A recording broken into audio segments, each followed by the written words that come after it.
Hello everyone, कैसे हैं आप सब। उम्मीद करता हूँ आप सब बहुत अच्छे होंगे और बहुत अच्छे से पढ़ाई कर रहे होंगे। पिछली वीडियो में मैंने आपको कहा था कि मैं आपके लिए लेके आया हूँ कंप्लीट पॉलिटिकल साइंस सिलेबस, वो भी free of cost.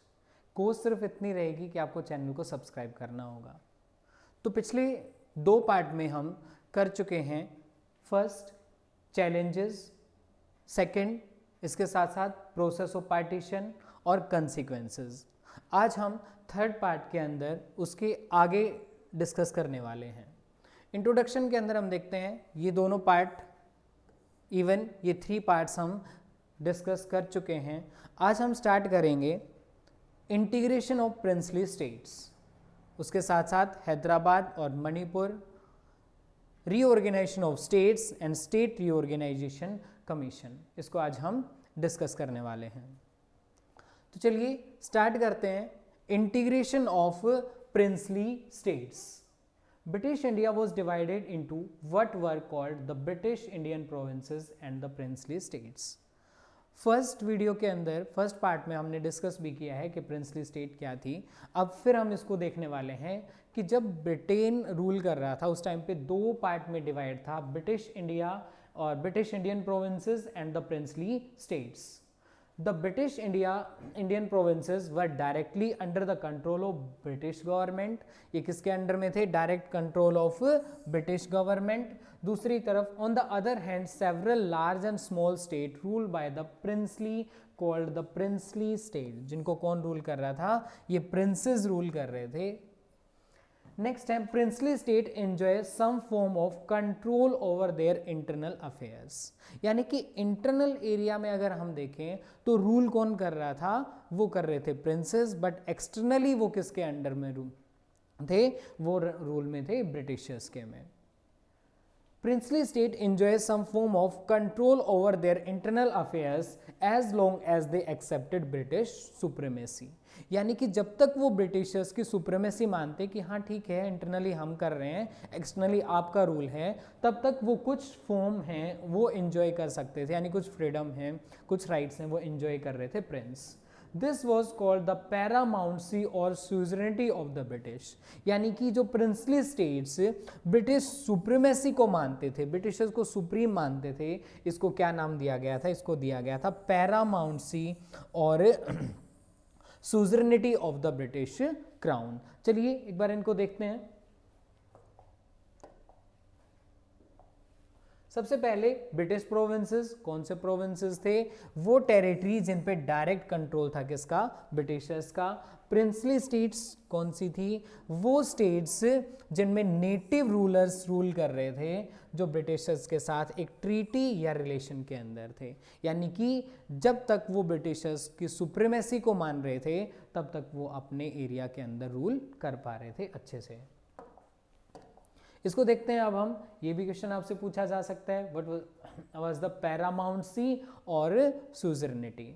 So it was a princely state enjoyed some form of control. आपको सिर्फ इतना बताना है कि इन द पैरामाउंसी और suzerainty princely states enjoyed some form of control over their internal affairs as long as they accepted British supremacy. जब तक वो ब्रिटिश सुप्रीमेसी को मानते हैं तब तक कुछ इंटरनल अफेयर्स हैं उनको अपने अकॉर्डिंग रूल कर सकते हैं। इसी को क्या कहा गया? पैरामाउंसी और suzerainty of the British crown. यानी कि वो किसके अंडर में? हाँ इंटरनली रूल कर रहे हैं, बट वो किसके अंडर में रह के रूल कर रहे हैं? वो ब्रिटिश क्राउन के अंडर में रह के रूल कर रहे हैं। और सुप्रीम या पैरामाउंट सी कौन है? पैरामाउंट होता है टॉप पॉइंट, हाई पॉइंट। यानी कि हाई अथॉरिटी कौन है उस टाइम पे? हाई अथॉरिटी ब्रिटिश क्राउन ही था। Is it clear? आगे चलें। चलिए तो देखते हैं इंटीग्रेशन ऑफ प्रिंसली स्टेट। यानी जो प्रिंसली स्टेट्स थी 565, पहले भी हम डिस्कस कर चुके हैं कि कितनी स्टेट्स थी? 565। इनको याद रखना। अगर हम देखें after the independence of India all princely state as many as 565 in all would become the legally independent. सभी लीगली इंडिपेंडेंट बन चुकी थी। The British government took the view that all these state were free to join either India और पाकिस्तान और remain independent if they wish so wished. यानी कि ये option कि आप इंडिया में मिल सकते हो, आप पाकिस्तान में मिल सकते हो, या आप इंडिपेंडेंट रह सकते हो, ये डिसीजन ब्रिटिशर्स ने किसको दे दिया? उन प्रिंसली स्टेट्स को। और ये प्रॉब्लम्स को और ज़्यादा कॉम्प्लिकेटेड कर दिया कि ये डिसीजन लेने का राइट उन्होंने पीपल को नहीं दिया बल्कि वहाँ के प्रिंस को दे दिया। तो अब प्रिंस जो चाहेगा वही होगा कि वो अगर कहेगा इंडिया में मिलना है या पाकिस्तान में मिलना है या फिर इंडिपेंडेंट रहना है। हालांकि इंडिपेंडेंस तक बहुत से ऑलमोस्ट सभी प्रिंसली स्टेट्स को सरदार वल्लभ भाई पटेल ने मिला लिया था, किसके अंदर? इंडिया के अंदर। बट कुछ प्रिंसली स्टेट्स तब भी थी जो इंडिया में मर्ज नहीं होना चाहती थी, वो इंडिपेंडेंट स्टेटस बनाए रखना चाहती थी। इनमें सबसे इंपॉर्टेंट है कश्मीर, मणिपुर और हैदराबाद। चलिए इनको देखते हैं। The problem started very soon. First of all, the ruler of Travancore announced that the state had decided on the independence. सबसे पहले किसने डिसाइड किया? Travancore announced that the state has been decided that it will be independent. ये क्या रहेगी? Independent. सो सबसे पहले आपसे पूछ लिया जाता है कि सबसे पहले किस स्टेट ने इंडिपेंडेंट रहना अनाउंस किया था? तो वो थी त्रावणकोर। उसके बाद the Nizam of the Hyderabad, second state कौन सी थी जिसने सिमिलर यही अनाउंस किया कि मैं भी इंडिपेंडेंट रहूंगा? वो था Hyderabad. Next, ruler like the nawab of Bhopal were averse to joining the constituent assembly. हालांकि जो भोपाल के नवाब थे वो चाहते थे कॉन्स्टिट्यूएंट असेंबली का पार्ट बनना, इसलिए ये मिल गए। तो प्रॉब्लम मेनली कहाँ पे आई? ये आई हैदराबाद के अंदर, मणिपुर के अंदर और कश्मीर के अंदर। अब हम देखते हैं after the independence of India all princely state as many as 565 in all would become legally independent. और उनको यही दिया गया कि आप या तो इंडिया में मिल जाओ या पाकिस्तान में या फिर इंडिपेंडेंट रह जाओ। और हम देख चुके हैं कि कौन कौन सी स्टेट डिसाइड कर चुकी है कि उनको इंडिपेंडेंट रहना है। अब चलो ठीक है, उन्होंने तो डिसाइड कर लिया कि इंडिया में जाना है या पाकिस्तान में जाना है, इंडिपेंडेंट रहना है। अब गवर्नमेंट की भी तो कुछ अप्रोच होंगी। क्या गवर्नमेंट, इंडियन गवर्नमेंट ये छोड़ सकती थी कि जो आज इंडिया का मैप है उसके अंदर 565 प्रिंसली स्टेट में डिवाइड हो? अगर आप देखो तो अब जितनी भी प्रिंसली स्टेट इंडिपेंडेंस स्टेटस मांग रही थी, अगर सबको इंडिपेंडेंस स्टेटस दे दिया जाता तो आज इंडिया के कितने टुकड़े होते? आप अलग अलग पार्ट के अंदर, लाइक अगर आपको हैदराबाद के अंदर जाना है तो हो सकता है आपको वीज़ा लेना पड़ जाता। नेक्स्ट, अब हम देखते हैं कि कौन सी गवर्नमेंट ने अप्रोच ऑप्ट की। फर्स्ट, ये आपका डायरेक्ट क्वेश्चन बनता है, what were the government approach वो guided were to merge the princely state? So what were the approaches opted by the Indian government to merge the princely states? So these were, firstly, the people of most of the princely states clearly wanted to become part of the Indian Union. पहला तो Indian government को ये clear था कि पूरी सभी princely state के almost people क्या चाहते हैं? इंडिया में मर्ज होना। दूसरा था उनका, the government was prepared to be flexible in giving autonomy to some regions. यानी गवर्नमेंट ने भी एक फ्लेक्सिबल अप्रोच की। ऐसा नहीं है कि गवर्नमेंट एक एडमेंट हठी हो चुकी थी कि भाई नहीं मेरे को तो मर्ज करना है और अपने तरीके से करना। नहीं, गवर्नमेंट क्या करे, एक फ्लेक्सिबल अप्रोच। चलो भाई ठीक है, कुछ हम आपको देते हैं, कुछ आप हमें दे दो। लाइक कुछ स्टेट के साथ स्टेट को ऑटोनॉमी भी दे दी। ऑटोनॉमी होता है कुछ ज़्यादा पावर ट्रांसफ़र करना, transfer more power in favour of state. So third क्या था, in the backdrop of the partition which brought into focus the contest over demarcation of the territory, the integration and the consolidation of the territorial boundaries of the nation had assumed supreme importance। यानी कि हमारे leader को या हमारी government को ये clear था कि हमें किसी भी तरीके से इंडिया को यूनाइट करना है और सबसे ज़्यादा इम्पोर्टेंस हमें किसको देनी है? अपने नेशन की यूनिटी को। सो ये तीन अप्रोच थी गवर्नमेंट की जो उन्होंने प्रिंसली स्टेट को मर्ज करते टाइम ऑप्ट की थी। अब हमें देखना है इसके साथ साथ before the 15 August 1947 peaceful negotiation had brought almost all states whose territories were contiguous to the new boundaries of India into the Indian Union. अब 15 अगस्त तक इंडिया ने क्या कर लिया था, उन सभी के साथ पीसफुल नेगोशिएशन हो चुकी थी, ऑलमोस्ट सभी के साथ, उन प्रिंसली स्टेट की और इंडिया के साथ उनको ज्वाइन करने के लिए रेडी कर लिया गया था. The rulers of most of the states signed a document called the Instrument of Accession. यानी कि जो भी रेडी था मर्ज होने के लिए उसको एक साइन करना पड़ता था इंस्ट्रूमेंट ऑफ एक्सेशन. यानी सपोज अगर आप कोई प्रॉपर्टी खरीदते हो तो उसके लिए कुछ डॉक्यूमेंट्स तो होते हैं ना, बिना डॉक्यूमेंट के वो प्रॉपर्टी आपके किसी काम की है? पर कोई ये कह सकता है कि आपकी प्रॉपर्टी है. तो यहाँ पे भी एक ऐसा ही डॉक्यूमेंट साइन करना पड़ा, उसका नाम था इंस्ट्रूमेंट ऑफ एक्सेशन. ये डायरेक्टली पूछा जा सकता है, what was the instrument of accession. So ये क्या था? It was a legal document. सिर्फ एक चीज याद रखना कि ये क्या था, एक लीगल डॉक्यूमेंट था to merge the princely state with India. ये एक लीगल डॉक्यूमेंट था जिसके थ्रू क्या करना था, प्रिंसली स्टेट को इंडिया में मर्ज करना था. यानी अगर प्रिंस या रूलर और प्रिंसली स्टेट ये साइन कर देता है कि yes I am agree to merge with India, तो वो एक वैलिड प्रूफ हो जाएगा इंडिया के पास. यही तो था वो लीगल डॉक्यूमेंट जिसको क्या नाम दिया गया, instrument of accession. Is it clear?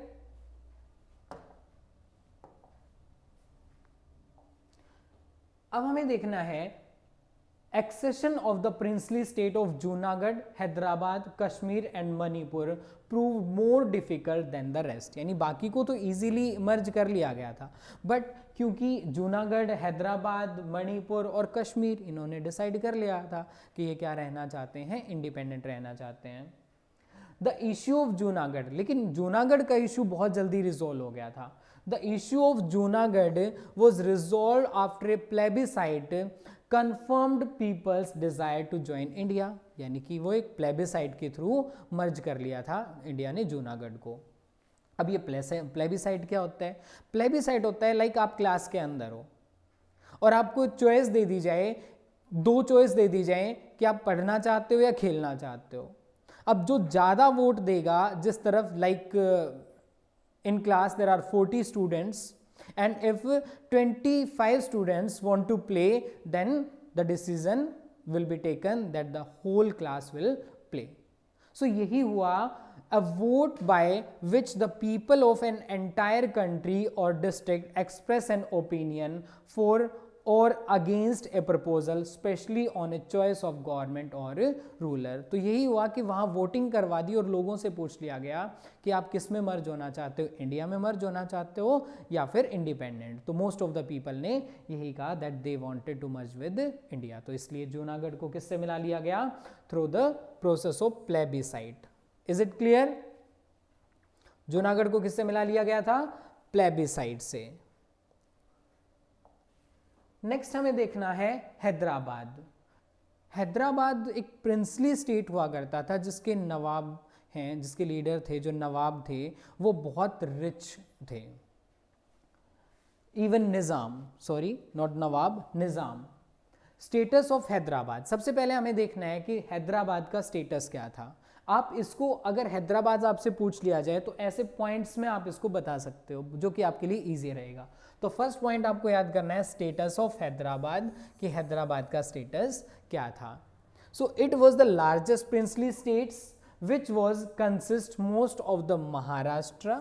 कहाँ कहाँ स्प्रेड था? मोस्ट ऑफ महाराष्ट्र, आंध्र प्रदेश और कर्नाटका. जो आज के टाइम पे महाराष्ट्र, आंध्र प्रदेश और कर्नाटका है, इसका मोस्ट ऑफ द पार्ट किसको बनाता था? हैदराबाद को.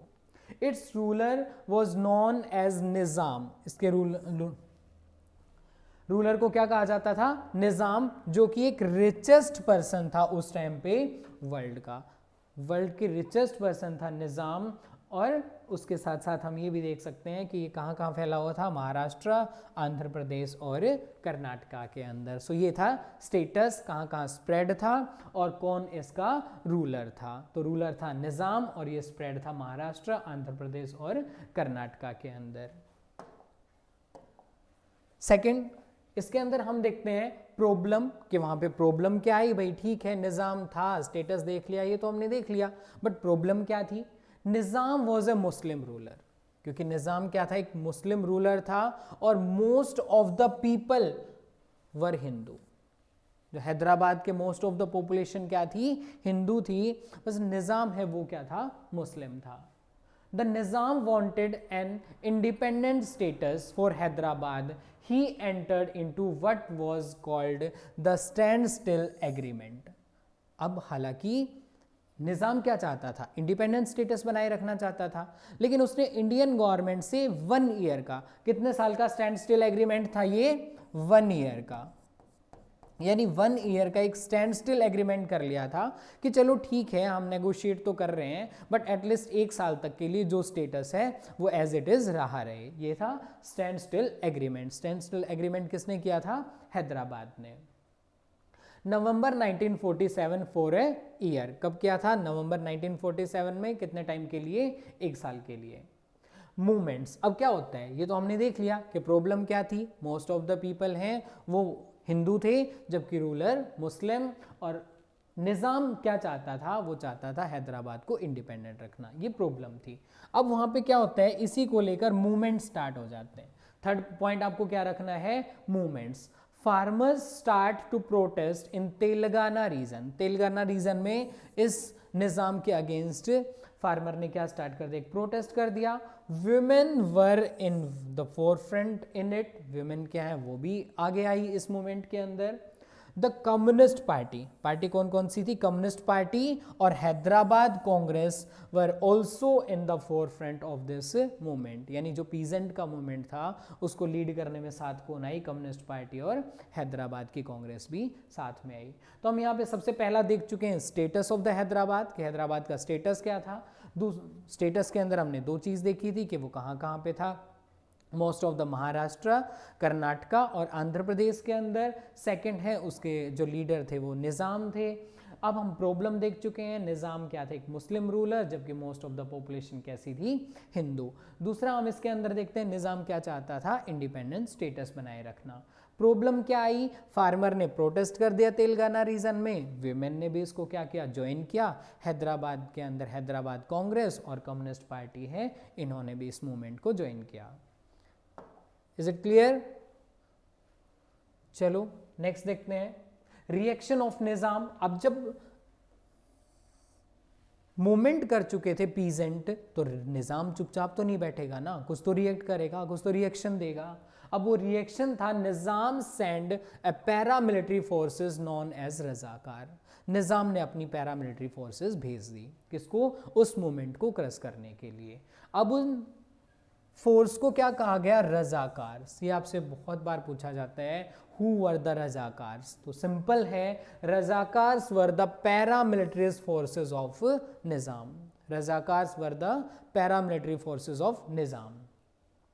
Razakars knew no bound, they badly killed the people and raped and looted. अब रजाकार्स मतलब कोई मानते तो थे ही नहीं किसी चीज़ को, उनके ऊपर कोई बाउंडेशन नहीं थी, तो उन्होंने पीपल को मारना स्टार्ट कर दिया, लूटना स्टार्ट कर दिया, रेप करना स्टार्ट कर दिया। ये किसने किया, निज़ाम का रिएक्शन था। अब है response of the Indian government. अब इतना सब कुछ इंडिया के अंदर हो रहा है तो इंडियन गवर्नमेंट को चुप बैठने वाली थोड़ी है, तो वो भी क्या करेगी, अपना रिएक्शन करेगी।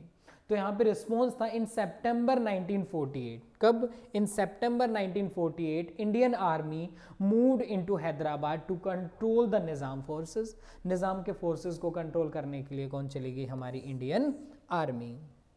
After a few days of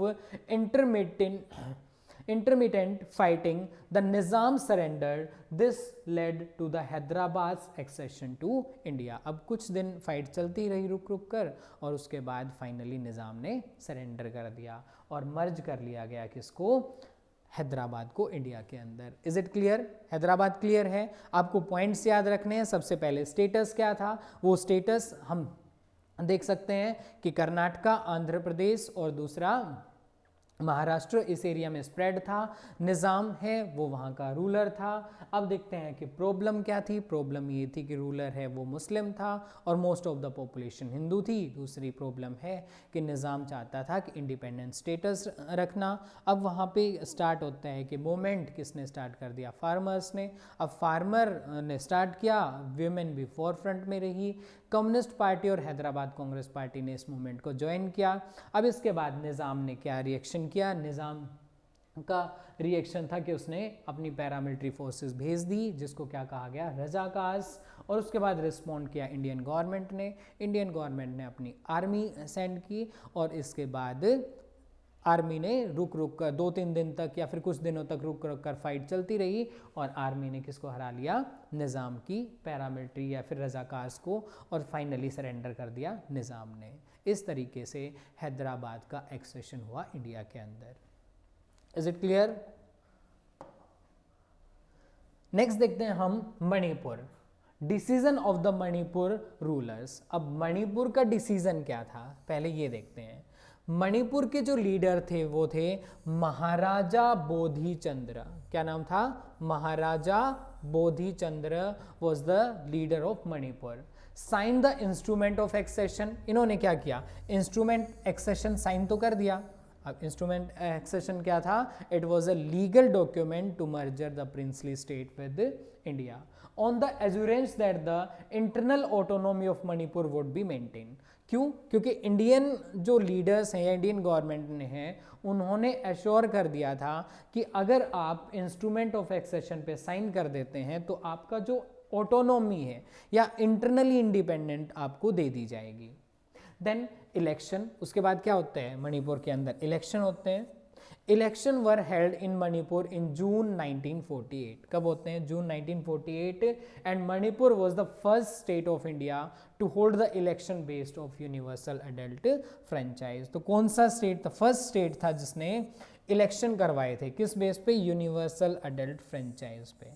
अब आपको पता है what is the universal adult franchise? Universal adult franchise होता है कि after a certain age everyone has right to vote without any discrimination of caste, colour, gender, religion etcetera.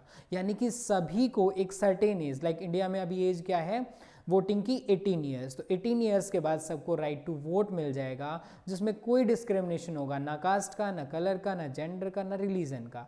यानी कि आपका कलर कुछ भी है, जेंडर कुछ भी है, रिलीजन भी कुछ भी है, आप एजुकेटेड हैं या नहीं है, आपको राइट टू वोट मिल जाएगा। अब इस बेस पे सबसे पहले इलेक्शन कहाँ पे हुए? मणिपुर के अंदर।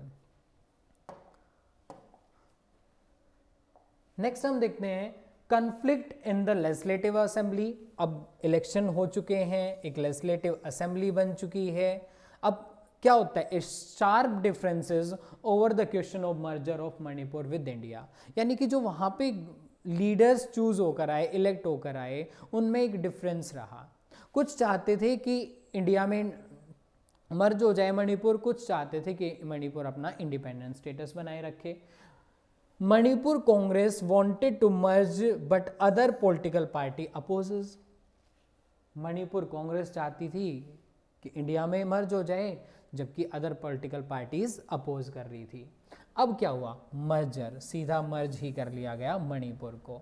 The government of India was successful in pressurising the Manipur Maharaja to sign the merger agreement in September 1949 without consulting popular legislative assembly.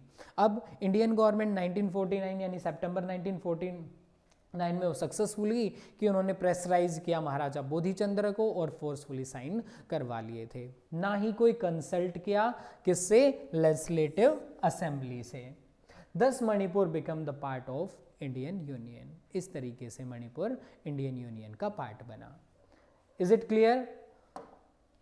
अगर आप देखेंगे तो बहुत सिंपल है। सबसे पहले मणिपुर, डिसीजन ऑफ मणिपुर क्या था? महाराजा ऑफ मणिपुर कौन थे? बोधिचंद्र। उन्होंने साइन किया इंस्ट्रूमेंट ऑफ एक्सेशन, किस बिलीव के साथ? कि आपको ऑटोनॉमी वो प्रोवाइड करवा दी जाएगी। सिर्फ 3 सब्जेक्ट्स हैं, उनको ले लिया जाएगा, बाकी इंटरनल ऑटोनॉमी आप इंजॉय कर सकते हो। उसके अलावा फिर नेक्स्ट स्टेप होता है इलेक्शन होते हैं। इलेक्शन के अंदर मणिपुर पहला स्टेट था जो यूनिवर्सल अडल्ट फ्रेंचाइज के बेस पे इलेक्शन करवाने वाला। इसके साथ साथ नेक्स्ट पार्ट देखते हैं कन्फ्लिक्ट इन लेजिस्लेटिव असेंबलीज, यानी कि जो इलेक्टेड लीडर्स थे, जो पॉलिटिकल पार्टीज थी, उनमें से कांग्रेस चाहती थी कि इंडिया के अंदर मर्ज हो जाए, जबकि अदर पार्टी चाहती थी कि वो इंडिपेंडेंट स्टेटस बनाए रखे। इसके साथ साथ है मर्जर एग्रीमेंट। अब इंडियन गवर्नमेंट फोर्सफुली परसुएड करना है, फिर फोर्सफुली निज़ाम को फोर्स करके साइन करवा लेती है। इस तरीके से मणिपुर का मर्जर हो जाता है किसके अंदर, इंडिया के अंदर। Is it clear? नेक्स्ट हमें देखना है रीऑर्गेनाइजेशन ऑफ स्टेट। अब ये रीऑर्गेनाइजेशन ऑफ स्टेट क्या है, चलो 1920 के अंदर चलते हैं। एक बार कांग्रेस का सेशन हो रहा था 1920 में, यानी कि कांग्रेस पार्टी है उसका हर साल, कभी कभी तो साल में 2 बार भी सेशन होते थे, तो एक मीटिंग होती थी। उस मीटिंग में 1920 में मीटिंग में कांग्रेस ने ये डिमांड मान ली थी कि जब हम इंडिपेंडेंट हो जाएंगे तो लिंग्विस्टिक स्टेट, यानी कि स्टेट को डिवाइड कर देंगे लैंग्वेज के बेस पे, जहाँ जिस एरिया के अंदर जिस लैंग्वेज के पीपल रहते हैं उसको वही अलग स्टेट बना दिया जाएगा। हम देखते हैं the process of nation building did not come to an end with partition and integration of princely state. Now the challenge was to draw the internal boundaries of the Indian states. अब हमें क्या देखना था, वो challenge तो खत्म हो चुके हैं, यानी कि प्रिंसली स्टेट है उनको मर्ज किया जा चुका है, पार्टीशन हो चुका है, बट अब क्या डिसाइड करना था कि जो लैंग्वेज के बेस पे स्टेट्स हैं उनको डिवाइड करना था। इन नागपुर सेशन ऑफ कांग्रेस 1920, कौन सा सेशन था ये, नागपुर सेशन, जो कि कब हुआ था, दिसंबर 1920 के अंदर। The principle was recognised as the basis of the reorganisation of the Indian National Congress party itself. जो कि रीऑर्गेनाइजेशन है उसका एक प्रिंसिपल है, वो मान लिया गया था कि जैसे इंडिया इंडिपेंडेंट होगा स्टेट को रीऑर्गेनाइजेशन कर दिया जाएगा लैंग्वेज के बेस पे।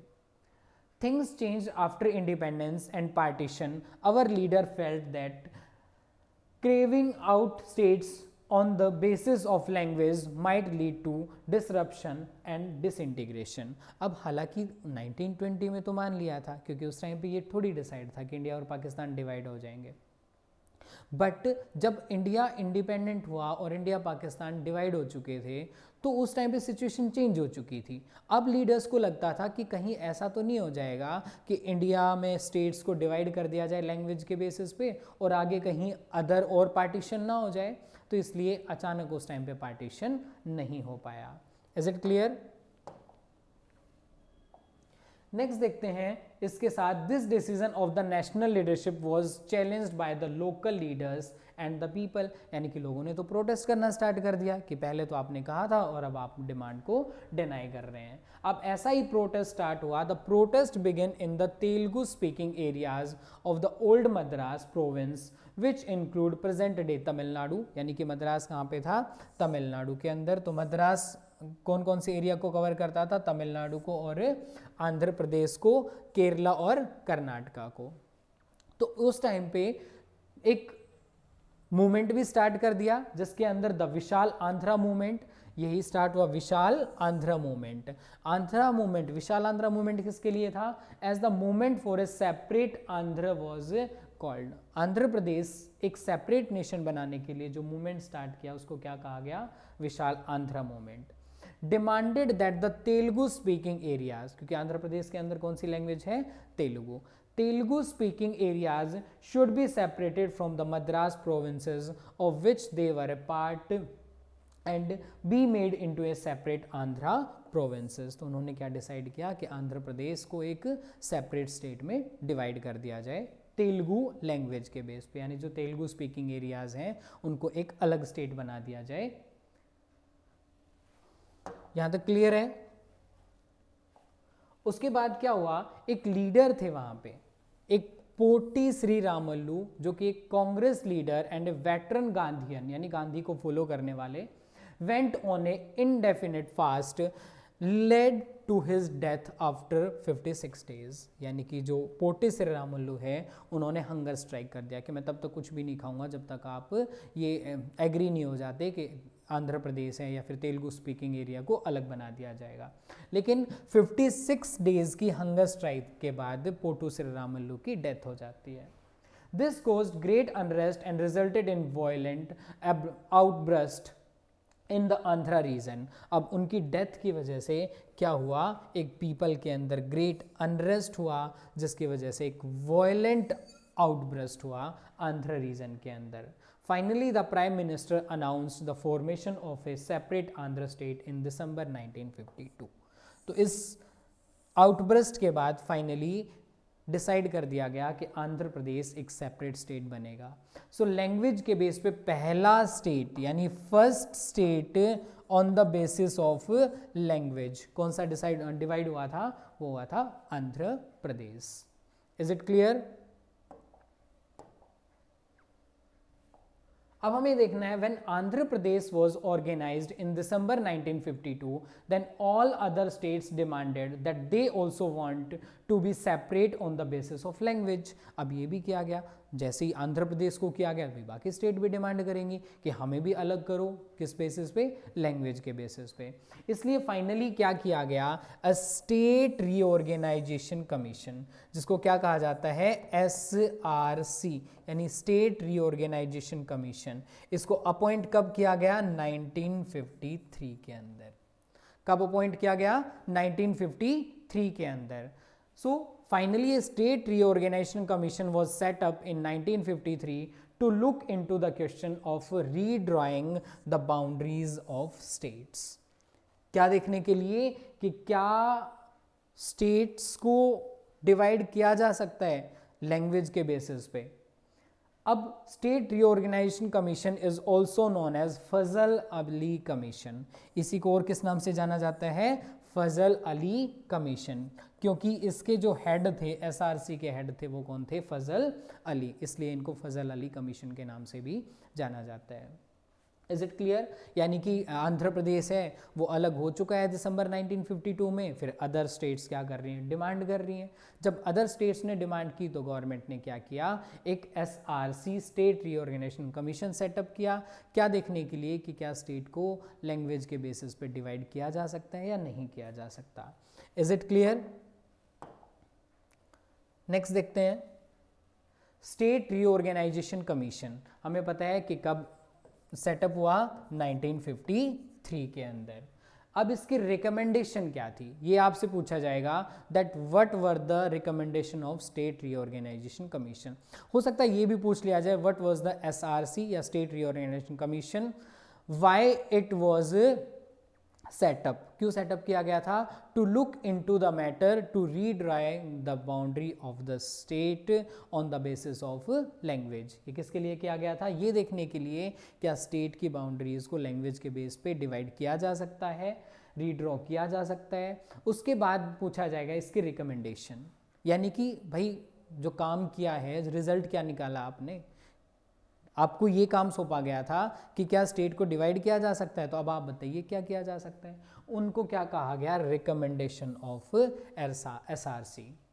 तो यहाँ पे state report that commission accepted the state should be divided on the basis of language. पहला क्या डिवाइड कर, इन्होंने क्या मान लिया कि यस, कमीशन ने एक्सेप्ट किया कि स्टेट को डिवाइड किया जा सकता है लैंग्वेज के बेस पे। बहुत इंपॉर्टेंट क्वेश्चन है कि what were the recommendation of SRC, और ये कब दी इसने, 53 में बना था, रिकमेंडेशन कब दी, 1956 के अंदर। कितने साल बाद, ये बनने के 3 ईयर्स बाद, 3 साल बाद ये इन्होंने रिकमेंडेशन दी। अब रिकमेंडेशन में पहला क्या कहा कि हाँ, स्टेट को डिवाइड किया जा सकता है लैंग्वेज के बेसिस पे। सेकंड है boundary of the state should reflect boundaries of different language, यानी कि स्टेट की जो बाउंड्री है वो क्या रिफ्लेक्ट करेंगी, डिफरेंट लैंग्वेज को। इसके साथ साथ एक स्टेट रीऑर्गेनाइजेशन एक्ट पास किया गया। क्या पास किया गया, स्टेट रीऑर्गेनाइजेशन एक्ट। कब, इन 1956। अब 1956 के इस एक्ट के अकॉर्डिंग क्रिएशन ऑफ 14 स्टेट, कितनी स्टेट बननी थी, 14 स्टेट एंड 6 यूनियन टेरिटरी। क्या डिसाइड हुआ कि कि इंडिया के अंदर 14 स्टेट्स बनाई जाएंगी और 6 यूनियन टेरिटरी होंगी. Is it clear? These are the recommendations of state reorganisation commission.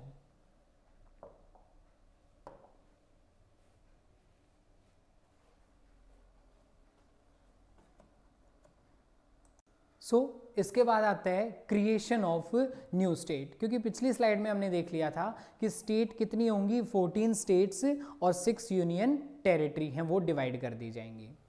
अब हमें देखना है creation of state. The acceptance of the principle of linguistic state did not mean however that all the state immediately become linguistic state.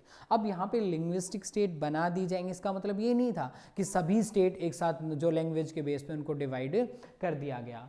There was an experiment of bilingual. Bombay state consist of Gujarat and Marathi speaking people.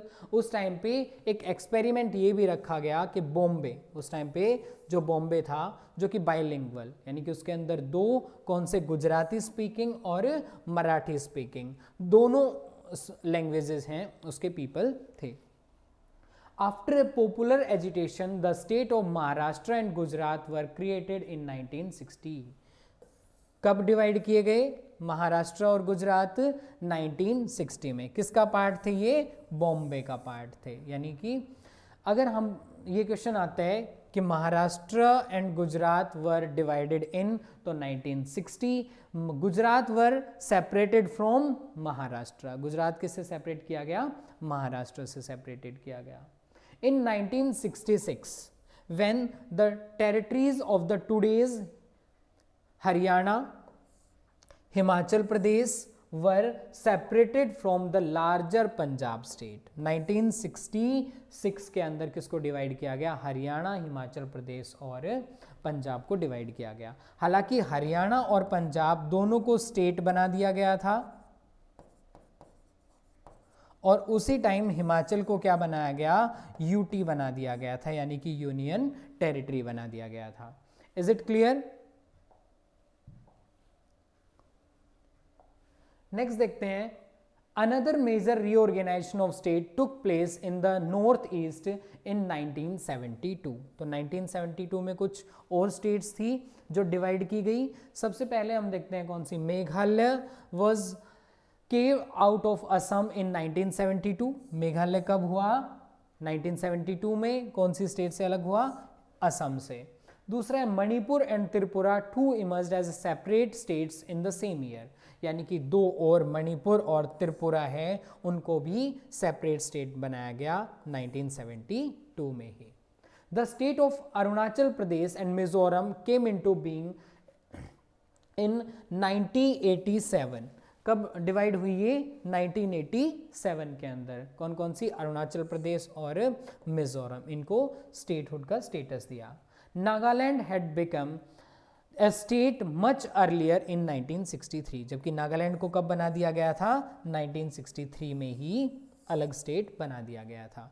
Is it clear? तो सही कुछ states थी जिनको divide किया गया था.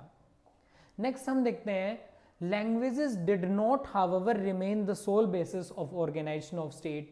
In later years sub-regions raised demands for separate states on the basis of separate regional culture or complaints of regional imbalance in the development. यानी उसके बाद भी डिमांड होती रही स्टेट को डिवाइड करने की, लेकिन वो सब लैंग्वेज के बेस पे नहीं थी. इस बेस पे भी थी कि डेवलपमेंट, कल्चर, कि एक का दो का कल्चर अलग अलग है किसी स्टेट में, या फिर किसी एक पार्ट में डेवलपमेंट ज़्यादा हो रहा है, दूसरे पार्ट में डेवलपमेंट नहीं हो रहा है. इस चीज़ को लेकर भी अलग डिमांड की गई. और ऐसी ही 3 स्टेट्स थी, लाइक झारखंड जो कि बिहार से अलग हुई, छत्तीसगढ़ जो एमपी से अलग हुआ, अरुणाचल प्रदेश, सॉरी उत्तरांचल, ये किससे हुआ? यूपी से. ये स्टेट कब बनी? 2000 के अंदर. उत्तरांचल को क्या कहा जाता है आज? उत्तराखंड. जो उत्तराखंड है उसको पहले क्या कहा जाता था? उत्तरांचल. तो ये 3 स्टेट्स हैं 2000 में अलग हुई. ये किसके बेसिस पे हुई थी? इम्बैलेंस इन डेवलपमेंट, यानी कि इन एरिया के अंदर डेवलपमेंट नहीं हो रहा था, तो इन एरियाज ने डिमांड की सेपरेट स्टेट्स की. Is it clear? नेक्स्ट हम देखते हैं creation of new state, the story of reorganisation has not come to an end. हालांकि अभी भी ये ख़त्म नहीं हुई है डिमांड किसकी, स्टेट्स की। There are many regions in the country where there are movements demanding separate and smaller state. अब भी कुछ हैं जो डिमांड कर रहे हैं सेपरेट और स्मॉलर स्टेट की, लाइक तेलंगाना इन आंध्र प्रदेश। और ये तेलंगाना को अलग कर दिया गया कब, 2014 के अंदर। किससे अलग किया गया, एपी यानी कि आंध्र प्रदेश से इसको अलग कर दिया गया था 2014 के अंदर। तो लेटेस्ट स्टेट कौन सा था जो सेपरेट हुआ है, वो है तेलंगाना। उसके अलावा विदर्भ इन महाराष्ट्र, विदर्भ एक एरिया है महाराष्ट्र में, वो भी अलग होने की डिमांड कर रहे हैं। उसके अलावा हरित प्रदेश in western region of Uttar Pradesh, Uttar Pradesh का एक रीजन है हरित प्रदेश, वो भी डिमांड कर रहे हैं। और इसके अलावा एक northern region of West Bengal है, वो भी डिमांड कर रहा है कि इसको भी एक अलग स्टेट बना दिया जाए। Is it clear? लास्ट हम देखते हैं गुजरात एंड महाराष्ट्र कब डिवाइड हुए, 1960 के अंदर। नागालैंड डिवाइड हुआ 1963 में। पंजाब, हरियाणा और हिमाचल प्रदेश डिवाइड हुए 1966 में। मेघालय, मणिपुर और त्रिपुरा ये 1972 में डिवाइड हुए। मिजोरम, अरुणाचल प्रदेश 1987 में। और देखते हैं छत्तीसगढ़, उत्तराखंड और झारखंड ये 2000 में डिवाइड हुए। तेलंगाना है ये 2014 में जो सबसे लेटेस्ट है। इनके लिए एक मैप की वीडियो मैं अलग से बनाऊंगा जिसमें आपको सभी मैप की प्रैक्टिसेस हैं, यानी कि इस चैप्टर से रिलेटेड जितने भी मैप क्वेश्चंस हैं वो हम कवर करेंगे।